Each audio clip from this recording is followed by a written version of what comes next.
ಅಂದರೆ ಹೊಸ ವರ್ಷದ ಪೀಠಿಕಾ ಪ್ರಕರಣದಲ್ಲಿ ಕೊಟ್ಟಿರುವ ಸಂವತ್ಸರ ಫಲ, ರಾಜಾದಯ, ಕಂದಾಯಾದಾಯ, ವ್ಯಯ, ಮೇಘ ವಿಚಾರ, ಮಳೆಯ ಯೋಗ, ಸಂಕ್ರಾಂತಿ ಫಲ, ಚೈತ್ರ ಶುಕ್ಲ ಪ್ರಥಮ ದ್ವಿತೀಯ ದಿನ ಶುದ್ಧ ಇತ್ಯಾದಿಗಳನ್ನು ಪಟ ಶತಾರು ವಜ್ರದೇಹಾಯ ಸಂಪತ್ಕರಾಯ ಚ ಸರ್ವರಿಷ್ಟ ವಿನಾಶಾಯ ನಿಂಬಕದಳ ಭಕ್ಷಣಂ. ಅಂದರೆ 100 ವರ್ಷಗಳ ಆಯುಷ್ಯು, ಸದೃಢ ಆರೋಗ್ಯ, ಸಕಲ ಸಂಪತ್ತುಗಳ ಪ್ರಾಪ್ತಿಗಾಗಿಯೂ ಸಕಲಾರಿಷ್ಟ ನಿವಾರಣೆಗಾಗಿ ಬೇವು ಬೆಲ್ಲ ಸೇವನೆ ಮಾಡುತ್ತೇನೆ ಎಂದು ಹೇಳಿ ಸೇವಿಸಿ ಚೈತ್ರ ಶುಕ್ಲದ ಆ ವರ್ಷದ ರಾಜ, ಮಂತ್ರಿ ಮೊದಲಾದ ಪಂಚಾಂಗನಿನ ಫಲಗಳನ್ನು ಯಾರು ಕೇಳುವರು ಅಂಥವರು ಪಾಪಗಳಿಂದ ಮುಕ್ತರು, ದೀರ್ಘಾಯುಷ್ಯವಂತರು, ಐಶ್ವರ್ಯವಂತರು, ಕೀರ್ತಿವಂತರು, ಅತಿಶಯವಾದ ಸುಖಾನುಭವಿಗಳಿಗೂ ಪುತ್ರ ಪೌತ್ರಾದಿ ಬುದ್ಧಿಯುಳ್ಳವರು ಆಗುತ್ತಾರೆ. ತಿಥಿಯಿಂದ ಐಶ್ವರ್ಯ, ವಾರದಿಂದ ಆಯುರಾಭಿವೃದ್ಧಿ, ನಕ್ಷತ್ರದಿಂದ ಪಾಪ ಪರಿಹಾರ, ಯೋಗದಿಂದ ರೋಗ ನಿವಾರಣೆ, ಕರ್ಣದಿಂದ ಕಾರ್ಯಸಿದ್ಧಿ ಮೊದಲಾದ ಶುಭ ಫಲಗಳು ಪಂಚಾಂಗದಿಂದ ಲಭಿಸುತ್ತದೆ. ಚೆನ್ನಾಗಿದ್ದರಿಂದ ದ್ವಿಜರು ಸತ್ಮಾರ್ಗಗಳನ್ನು ಮಾಡತಕ್ಕವರಾಗಿಯೂ ತಮ್ಮ ತಮ್ಮ ಕುಲಧರ್ಮಗಳನ್ನು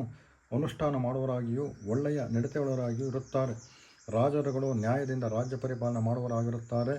ಪ್ರಜೆಗಳ ಆರೋಗ್ಯದಿಂದಿರುತ್ತಾರೆ. ಒಳ್ಳೆಯ ಮಳೆಯಾಗಿ ಧಾನ್ಯಗಳು ಹೇರಳವಾಗಿ ಬೆಳೆಯುತ್ತದೆ. ಅಂದರೆ ಗುರು ರಾಜನಾಗಿರೋದ್ರಿಂದ ಗುರುವಾರಲ್ಲ, ಕುಜನ ಮಂತ್ರಿಯಾಗಿರುವುದರಿಂದ ಪೈರು ಪಚ್ಚಗಳು ಒಣಗಿ ಹೋಗಿ ಅಗ್ನಿಭಯವು, ಜಲೋಪದ್ರವವು, ಸುಂಟರ ಗಾಳಿ ಪಡಿತವು, ರೋಗ ಪೀಡಿತ ಉಂಟಾಗುತ್ತದೆ. ಚಂದ್ರನು ಸೇನಾಧಿಪತಿಯಾಗಿರಲಾಗಿ ಮೋಡಗಳು ಚೆನ್ನಾಗಿ ವರ್ಷಿಸುತ್ತವೆ. ಧಾನ್ಯಗಳು ಬೆಲೆ ಕಡಿಮೆ, ಜನರು ಸುಖಗಳಾಗಿರುತ್ತಾರೆ. ಗೋವುಗಳು ಹೆಚ್ಚಾಗಿ ಹಾಲನ್ನು ಕೊಡುತ್ತವೆ. ಶುಕ್ರನು ಸಸ್ಯಾಧಿಪತಿಯಾಗಿರುವುದರಿಂದ ಕುಷ್ಕಿ, ಥರಿ ಮತ್ತು ಬಾಗಾಯಿತು ಫಸಲುಗಳು ಚೆನ್ನಾಗಿ ಆಗುತ್ತವೆ. ಬೂದು ಮಣ್ಣಿನ ಭೂಮಿಯಲ್ಲಿ ವಿಶೇಷವಾಗಿ ಫಲ ಬರುತ್ತದೆ. ಬುಧನು ಧಾನ್ಯಾಧಿಪತಿಯಾಗಿರುವುದರಿಂದ ಮಳೆಗಳು ಸ್ವಲ್ಪ ಕಡಿಮೆಯಾಗಿ ಗಾಳಿ ಬಡಿತು ಹೆಚ್ಚಾಗಿ ಜನರ ಮನಸ್ಸಿನಲ್ಲಿ ಕ್ಷಾಮ ಭೀತಿ ಉಂಟಾಗುತ್ತದೆ. ಚಂದ್ರನು ಅರ್ಘಾಧಿಪತಿಯಾಗುವುದರಿಂದ ಸುವೃಷ್ಟಿಯು ಸಸ್ಯವೃದ್ಧಿಯು ಉಂಟಾಗುತ್ತದೆ. ಪದಾರ್ಥಗಳ ಬೆಳೆ ಕಡಿಮೆ. ಚಂದ್ರನು ಮೇಘಾಧಿಪತಿಯಾಗಿಯೂ ದೇಶದಲ್ಲಿ ಸುವೃಷ್ಟಿ ಉಂಟಾಗಿ ಧಾನ್ಯಗಳು ಚೆನ್ನಾಗಿ ಫಲಿಸುತ್ತವೆ. ಗೋಗಳು ಹೆಚ್ಚಾಗಿ ಹಾಲನ್ನು ಕೊಡುತ್ತವೆ. ರವಿಯು ರಸಾಧಿಪತಿಯಾಗಿರುವುದರಿಂದ ಶ್ರೀಗಂಧ, ಕುಂಕುಮ, ಗುಗ್ಗುಳ, ಎಣ್ಣೆ, ಎಳ್ಳು, ಹರಳು ಮೊದಲಾದ ರಸವಸ್ತುಗಳು ವಿಶೇಷವಾಗಿ ದೊರಕುವುದು. ಅವುಗಳ ಬೆಲೆಯು ಕಡಿಮೆ ಆಗುತ್ತದೆ. ಗುರುವು ನಿರಸಾಧಿಪತಿಯಾಗಿರುವುದರಿಂದ ಹಳದಿ ಬಣ್ಣದ ಪದಾರ್ಥಗಳು ವಸ್ತುಗಳಿಗೆ ಬೆಲೆ ಕಡಿಮೆ ಆಗುತ್ತದೆ. ಕೃಷ್ಣನು ಪುಷನಾಕಾರದಿಂದ ಪಶುಗಳಿಗೆ ವೃದ್ಧಿಗೂ ಸುಭಿಕ್ಷೆ ಉಂಟಾಗುತ್ತದೆ. ಪಶುಗಳು ಹೇರಳವಾಗಿ ಮೇವು ಲಭಿಸುತ್ತದೆ. ಚಂದ್ರನು ಹೆಚ್ಚಿಗೆ ಒಂದು ಸ್ಥಾನ ಇಟ್ಕೊಂಡ. ಕುಜ ಎಲ್ಲ ಒಂದೇ ಧರ್ತು ಮತ್ತೆಲ್ಲರೂ ಒಳ್ಳೊಳ್ಳೆ ಸ್ಥಾನದ. ಶನಿ ಯಾವುದು ತಗೊಳ್ಳಿಲ್ಲ, ಒಳ್ಳೆದಿದೆ. ಹಾಗಾಗಿ ಕಂದಾಯ ವಿಚಾರ, ಅಶ್ವಿನಿ ನಕ್ಷತ್ರ ಪ್ರಥಮ 4, ದ್ವಿತೀಯ 2, ತೃತೀಯ 4, ಭರಣಿ ನಕ್ಷತ್ರ ಪ್ರಥಮ 7, ದ್ವಿತೀಯ 0, ತೃತೀಯ 2, ಕೃತಿಕಾ ನಕ್ಷತ್ರ ಪ್ರಥಮ 2, ದ್ವಿತೀಯ 1, ತೃತೀಯ 0, ರೋಹಿಣಿ ನಕ್ಷತ್ರ ಬರುತ್ತೆ. ರೋಹಿಣಿ 5, 2, 3, ಮೃಗಶ ನಕ್ಷತ್ರ 0, 0, 1, ಆರಿದ ನಕ್ಷತ್ರ 3, 1, 4, ಪುನರಸು ನಕ್ಷತ್ರ 6, 2, 2.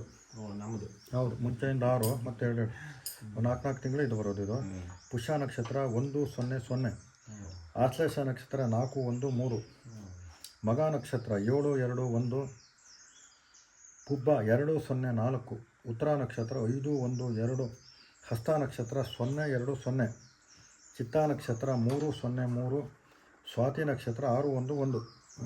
ಅನಿಸಿದಲ್ವಾ? ಗೊತ್ತಾ ಹಂಗೆ ನಮ್ಮ ಅಣ್ಣನ ನಕ್ಷತ್ರ. ನಿನ್ಯಾವ್ದ ನಕ್ಷತ್ರ? ಅದನ್ನೇ ಕೇಳಿದ್ದೇವೆ.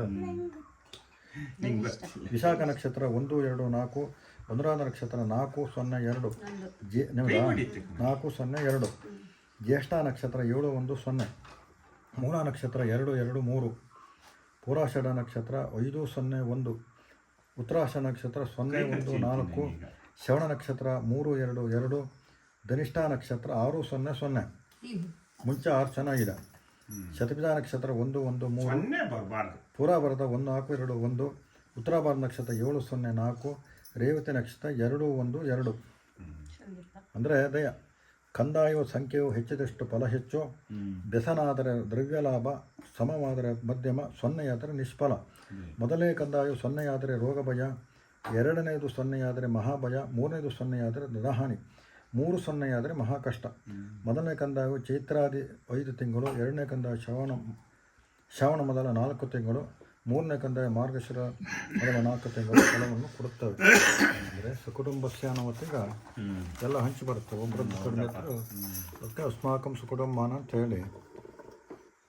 ಈ ವರ್ಷ ದ್ರೋಣ ನಾಮಕ ಮೇಘವು ಮೇರುವಿಗೆ ಪೂರ್ವದಲ್ಲಿ ಹುಟ್ಟಿ ನಿರಂತರವಾದ ಮಳೆಯನ್ನು ಸುರಿಸುತ್ತದೆ. ಮಳೆ 4 ಕೊಳಗ, ಗಾಳಿ 1 ಕೊಳಗ. ಕೊಳಗವು 60 ಗಾವದ ವಿಸ್ತರಣೆಯುಳ್ಳವಾಗಿಯೂ 100 ಗಾತ್ರದ ಎತ್ತರವುಳ್ಳಾಗಿಯೂ ಇರುತ್ತದೆ. ಮಳೆಯು ಒಟ್ಟು 20 ಭಾಗಗಳಲ್ಲಿ 10 ಭಾಗ ಸಮುದ್ರದಲ್ಲಿ